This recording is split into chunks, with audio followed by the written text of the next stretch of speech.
Bonjour Monsieur le Ministre. Bonjour. On va évidemment commencer par la canicule, les conséquences sur notre santé, sur notre système de santé aussi, parce que les hôpitaux sont débordés, les services d'urgence craquent. Et écoutez, Hélène Dénéchère, la porte-parole de la préfecture de police de Paris, elle était ce matin sur BFM. Elle a expliqué pourquoi il fallait donc annuler certains événements, qu'ils soient festifs ou sportifs, des événements qui rassemblaient beaucoup de personnes sous cette vague de chaleur. Cet épisode caniculaire, en cumul de jours, a des implications importantes sur le recours au secours, les appels, notamment aux sapeurs-pompiers de Paris, qui enregistrent une multiplication par 2 de leurs interventions quotidiennes. Et, je précise, une augmentation de 50% des appels au 18. Quand on rassemble à un même endroit, en pleine journée, en situation caniculaire, qui se poursuit depuis déjà plusieurs jours, un nombre de personnes très important, on a de toute façon une sursollicitation des secours. Et cette sursollicitation des secours, on veut l'empêcher. Tout ce que l'on peut empêcher, on doit le faire pour justement éviter d'arriver à une situation d'embolisation du système de santé et du système de secours. Monsieur le ministre Jean-Didier Berger, interdiction de la consommation d'alcool, interdiction de vente d'alcool même à Paris à 18h, donc annulation par exemple aussi à Paris du festival Solidaise ou encore de la marche des fiertés qui est reportée en septembre. Plusieurs événements sportifs partout en France sont annulés. On a entendu les explications, mais certains contestent ces explications et ces reports, annulations ou interdictions. Qu'est-ce que vous leur répondez ? Je pense qu'il faut faire un maximum de prévention dans cette situation totalement exceptionnelle. Et effectivement, quand on a des appels aux pompiers qui sont en forte augmentation, quand on a des interventions des forces de secours qui doublent par rapport à la normale, on peut risquer ensuite d'avoir une saturation complète de l'hôpital et une situation qui devienne encore plus critique. Donc, on est dans la prévention de tous ces risques pour protéger les Françaises et les Français, pour protéger le système de santé, pour qu'il puisse encore absorber ceux qui malheureusement auront des pépins dans les heures et dans les jours qui viennent. Et donc, je pense qu'il faut que chacun fasse preuve de la responsabilité individuelle dont le Premier ministre a parlé, responsabilité individuelle, responsabilité collective, pour que tout le monde continue à être bien protégé. Mais justement, vous parlez de responsabilité individuelle, mais on est quand même obligé d'interdire, de reporter, d'annuler. Est-ce qu'on ne pouvait pas faire confiance, au beau sens, j'allais dire, des gens? Écoutez, on prend nos responsabilités. Si on s'était retrouvé devant un drame dans un des festivals qui est annulé, on nous aurait dit vous avez manqué d'anticipation, vous avez manqué de fermeté, et donc on prend nos responsabilités, mais en bonne intelligence aussi avec les organisateurs de ces festivals, parce que chacun a bien conscience du caractère, encore une fois, totalement exceptionnel. Le Premier ministre, en lien avec la ministre de la Santé, a décidé de déclencher le niveau 3, Orsan 3, qui nous permet de mobiliser, je dirais, à fond les hôpitaux, même les cliniques, de dégager des marges de manœuvre pour faire en sorte que les Françaises et les Français qui vont avoir besoin du système de santé puissent être accueillis dans les meilleures conditions. Mais c'est sûr que si on déclenche des capacités supplémentaires d'un côté et que de l'autre, on a un afflux qu'on aurait pu éviter, eh bien, on n'a pas le résultat suffisamment satisfaisant. Donc, prévention d'un côté, démultiplication des moyens de l'autre, c'est la façon dont nous gérons cette crise pour faire en sorte qu'il y ait du résultat. Est-ce qu'on a déjà des chiffres d'ailleurs? Est-ce que cette vague de chaleur que nous subissons encore d'ailleurs, au moins jusqu'à dimanche, est-ce qu'elle a provoqué une surmortalité? On n'a pas encore les chiffres, il faut attendre d'avoir un peu plus de recul, mais on sait en tout cas ce que ça donne sur les appels d'urgence, sur les interventions des forces de secours. Et donc on sait que si on veut pouvoir absorber cette vague et ses besoins du quotidien, il faut qu'on soit capable de limiter au maximum le recours à ces services d'urgence. Et c'est ce que nous faisons en prenant ces mesures. Jean-Didier Berger, le gouvernement donc est en mode gestion de crise, vous l'avez vous-même dit. Il y a des cellules interministérielles de crise qui se tiennent tous les jours, je crois, plus ce plan Orsan qui a été déclenché. Mais justement, c'est ce qu'on reproche au gouvernement, parce qu'on était prévenu, on le savait, qu'il y aurait des vagues de chaleur comme ça à répétition plus fréquentes, plus fortes, plus longues aussi. On avait eu l'exemple de 2003. Et c'est ce qu'on reproche finalement, et c'est ce qu'on entend sur les reproches faits au gouvernement, c'est que là on est en gestion de crise alors qu'on aurait peut-être pu anticiper tout cela et mieux se préparer. Mais la gestion pour ne de pas crise subir. n'empêche pas l'anticipation, et d'ailleurs c'est ce qui a été fait depuis 2003 et tout gouvernement confondu. Il y a beaucoup de choses de choses faites, notamment pour les EHPAD, où tous les EHPAD ont des salles climatisées. C'est d'ailleurs la loi qui l'a prévu. L'État a mis des fonds en place, et notamment le fonds vert qui permet aux collectivités d'équiper les écoles, de les rafraîchir, de les isoler thermiquement. Mais il faut bien avoir conscience que le pic de chaleur que nous venons de traverser, il est totalement exceptionnel. Il a fait plus chaud en France que dans beaucoup d'endroits du monde, tout continent confondu. Donc c'est cette vague de chaleur qu'il faut à la fois absorber, à la fois sur le moyen et long terme, parce qu'on sait que les choses vont se répéter, on sait que l'intensité va augmenter, on sait que la répétition aussi va augmenter, et donc tout le travail que fait le gouvernement pour isoler des millions et des millions de logements, pour faire en sorte que les collectivités, les autres décideurs, privés et publics, c'est notamment dans le cadre du décret tertiaire, ce qui oblige tous les acteurs à isoler thermiquement les bâtiments, à la fois pour faire des économies d'énergie, notamment l'hiver, mais aussi pour être en meilleure capacité d'isolation pour absorber les chocs l'été, ou même on le voit maintenant quasiment dès le printemps et parfois jusqu'à une partie de l'automne. Donc à la fois anticipation, travail sur le moyen et sur le long terme, mais également, et puis c'est le cas aussi sur les pompes à chaleur qu'on déploie, sur tous les bâtiments publics et privés, mais également gestion de crise lorsque cela est nécessaire, parce que les deux vont de pair. Alors, vous parliez des écoles, il y en a 3500 établissements qui ont fermé, là, parce que justement, ils ne peuvent plus accueillir les élèves. Vous avez vu les hôpitaux, les images que l'on voit dans des services d'urgence qui sont saturés, qui mettent des couvertures de survie pour essayer de faire baisser la température. Le fonds vert, il a été raboté, pour 2026, de 837 millions d'euros. Il n'inclut même pas la clim. Vous savez, le fonds vert, il y a quelques années, il n'existait pas du tout. Donc le fonds vert, c'est une avancée qui a été mise au service notamment des collectivités. La dotation territoriale également, c'est une avancée qui a été mise au service des collectivités. Tout ça sont des plus. Donc bien sûr, on peut toujours regarder le verre à moitié vide, mais là, en l'occurrence, le verre, il a été rempli par ce gouvernement et par les gouvernements précédents. Et puis surtout, dans un pays comme la France, un gouvernement ne décide pas de tout. Il y a des acteurs publics, notamment les collectivités, mais également les hôpitaux, les universités. Il y a également des acteurs privés, les entreprises, les particuliers. Le rôle du gouvernement, c'est à la fois d'anticiper, de prévenir, de faire en sorte d'inciter les acteurs à investir, parfois les inciter financièrement en mettant une incitation financière pour déclencher un effet de levier et que tout le monde soit incité à faire le pas supplémentaire. C'est ce qui a été fait pour les logements, pour les établissements publics, pour les établissements privés. Et c'est ce qui est fait aussi par le réseau électrique. Le président de la République et le Premier ministre ont mis en place cette démarche d'électrification de la France, de renforcement de nos capacités électriques pour pouvoir mettre plus de clim, pour pouvoir mettre plus de voitures électriques, pour pouvoir faire en sorte que les gens puissent aller vers cette énergie propre et totalement décarbonée. Mais justement, il y a toute une polémique sur la climatisation qui semble avoir été, du moins jusqu'ici, en tout cas, un mot tabou en France. Bah écoutez, c'était pas du tout tabou. Moi, je sais que j'ai fait partie de l'équipe de Valérie Pécresse à la région. Jusqu'en 2016, la gauche s'est opposée systématiquement à la climatisation des transports publics. Depuis, on a pris la décision, la présidente Pécresse a pris la décision de climatiser tous les nouveaux trains, tous les nouveaux moyens de transport.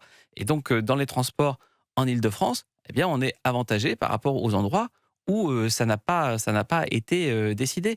Mais il faut voir les choses sur le moyen-long terme. C'est toutes ces démarches, vous avez raison de le dire, parfois c'était encore des tabous. Et il ne faut pas oublier d'où on vient. Et donc, maintenant que ça semble avoir mûri dans tous les esprits et que ça semble faire quasiment consensus, bah, il faut que cette démarche de climatisation, on ne climatise pas tous les bâtiments publics et privés de France en 15 jours. Voilà, il faut avoir aussi le courage de le dire. Il y a des élus qui ont anticipé. Moi, j'ai fait en sorte, dans la ville dont j'ai été maire pendant 10 ans, de rénover la moitié des écoles, de faire en sorte de végétaliser les cours, de faire tripler la piétonisation et la végétalisation. Mais il y a aussi des endroits où rien n'a été fait. Il faut bien le reconnaître. Donc, le gouvernement, lui, il continue, il incite, il fait une démarche avec les élus locaux, avec les maires, pour reconnaître ce qui a été fait, mais aussi pour inciter tout le monde à accélérer. Je vous fais écouter Monique Barbu, qui est la ministre de la Transition écologique dans le gouvernement auquel vous appartenez aussi, justement sur cette question de la climatisation. Je suis horrifiée par les gens qui me disent « Ah, mais il n'y a qu'à mettre la clim partout. » Très bien, on va mettre la clim partout. Vous croyez que ça va éviter un feu de forêt ? Vous croyez que ça va éviter une culture de ne pas exister ? Vous croyez que ça va éviter la mort des animaux que nous voyons ? Vous croyez que ça va éviter quoi ? Rien. Rien. Ça, ce n'est pas de l'adaptation. Ça, c'est une mesure d'urgence, peut-être, qu'on peut prendre. Il faut forcément, bien évidemment, que les gens ne suffoquent pas. On est bien d'accord. Mais ce n'est pas de l'adaptation au changement climatique. Elle ne vous étonne pas, cette déclaration, Jean-Didier Berger ? Non, mais il faut effectivement ne pas confondre mise en place d'une mesure nécessaire comme la climatisation dans les endroits où on en a besoin et penser que la climatisation peut nous dispenser d'aller sur le fond et d'éviter le changement climatique. Que face au changement climatique, on s'adapte et que comme il fait froid l'hiver et qu'on met du chauffage, quand il fait chaud ou trop chaud à quelques moments de l'année que ce soit, qu'on puisse se rafraîchir, notamment pour préserver la santé de nos compatriotes. Oui, notamment dans les hôpitaux, par exemple, ou dans les écoles. Elle a raison de dire que ça ne doit pas nous dispenser de faire les efforts sur le fond. La première source de pollution, c'est le logement. Parce que des logements mal isolés sont des logements qui sont des passoires thermiques et donc qui chauffent pour rien. Les logements, les bureaux, les bâtiments publics. Donc, il y a tout ce travail de fond qui est fait depuis des années. Il y a énormément d'investissements qui sont faits par les uns et par les autres. Donc ça, il ne faut pas non plus jeter le bébé avec l'eau du bain. Il ne faut pas oublier qu'il y a une très, très grosse démarche qui est faite en ce domaine. Ça veut dire qu'il faut continuer sur les transports à avoir des transports décarbonés. Et ça veut dire aussi qu'il faut faire attention aux sources d'énergie qu'on utilise. Et donc, oui, le nucléaire permet d'avoir une source d'énergie propre, décarbonée. Et c'est pour ça que, voilà, il n'y a pas de tabou sur ces sujets. Mais paradoxalement, il y a un plan logement qui a été présenté ce mercredi en Conseil des ministres qui prévoit de remettre sur le marché locatif plus de, je crois, centaines de milliers, 700 000, je crois, de mémoire, bouilloires thermiques, passoires thermiques. Est-ce que là, ce n'est pas contradictoire ? Mais vous savez, on est tous pleins de contradictions, mais la plus grosse contradiction qu'on aurait, c'est de croire qu'on a la capacité de mettre sur le marché immédiatement suffisamment de logements, plusieurs centaines ou plusieurs millions de logements pour répondre aux besoins immédiats de nos compatriotes en matière de logement. Donc, c'est aussi le principe de réalité. Et il faut concilier. Il faut concilier la modification de ces logements. Et c'est pour ça qu'on n'y renonce pas et qu'il y a un délai qui est donné pour y parvenir. 3 à 5 ans. Oui, parce que c'est le temps de faire les travaux, le temps de mettre en place les autorisations d'urbanisme que les propriétaires doivent parfois demander pour les réaliser, le temps de trouver les financements pour le réaliser. Mais quand on est dans une situation de blocage, quand on est dans une situation de crise et qu'on a des gens qui sont en grave difficulté de logement, sans renoncer aux objectifs environnementaux, il faut aussi concilier avec les objectifs de logement. On ne peut pas être dans une forme de dédoublement de personnalité et de dire d'un côté, on ne voit que les aspects environnementaux ou d'un côté, on ne voit que les aspects de logement. Donc, le rôle du gouvernement, c'est de faire en sorte que les choses elles soient conciliables et c'est le travail qu'on fait au sein du gouvernement de Sébastien Lecornu. Monsieur le ministre, revenons sur ce lynchage de Louis, 17 ans, 5 suspects, 5 jeunes, dont 3 mineurs, ont été mis en examen et placés en détention provisoire. Louis a été lynché et laissé pour mort sur un chantier. Et c'était le week-end dernier, le vendredi dernier. Il a été déclaré mort mardi. Évidemment, la classe politique a été indignée. Je vous propose d'écouter Gabriel Attal qui a souligné la gravité de ce drame. C'est un drame de plus, insupportable, parce qu'on parle manifestement d'actes quasiment de barbarie, parce que c'est encore une fois des mineurs. Moi je le dis ici, vous savez, quand j'étais nommé Premier ministre, j'ai dit que ma priorité c'était de lutter contre la délinquance des mineurs et la violence chez les mineurs. Parce qu'on voit une violence de plus en plus forte, de plus en plus banalisée, de plus en plus jeune. Les 13-17 ans, c'est un Français sur 20, mais c'est un vol avec arme sur 3. Il y a une surreprésentation des mineurs dans les faits de criminalité. Et donc ça appelle une réponse, évidemment, qui doit s'adapter à ce fait de société qui est le rajeunissement de la violence. Jean-Didier Berger, est-ce qu'un jeune de 2026 est le même jeune qu'en 1945, quand a été faite l'ordonnance de 45 sur la justice des mineurs? À l'évidence, non. On voit bien cette violence accrue, cette violence de plus en plus jeune, cette violence de plus en plus forte. Et je pense qu'effectivement, il y a un vrai sujet sur la violence des mineurs. Il faut avoir la force de le reconnaître. Et donc, nous sommes particulièrement préoccupés et vigilants sur cette question de fond. Mais qu'est-ce que vous préconisez? Écoutez, il faut Est-ce qu'il faut abaisser... Oui. il faut prendre toutes les mesures qui nous permettent de juguler à la fois les mesures de prévention, parce qu'il faut aussi qu'on arrive à décrypter, à comprendre cette violence inacceptable. Moi, je voudrais penser d'abord à la famille de Louis et à toutes les Françaises et à tous les Français qui ont été bouleversés par ce drame qui, comme Gabriel Attal l'a dit à votre micro, est particulièrement choquant. Évidemment, on ne peut pas rester indifférent et insensible. Donc, force est de constater que cette violence, elle évolue très rapidement.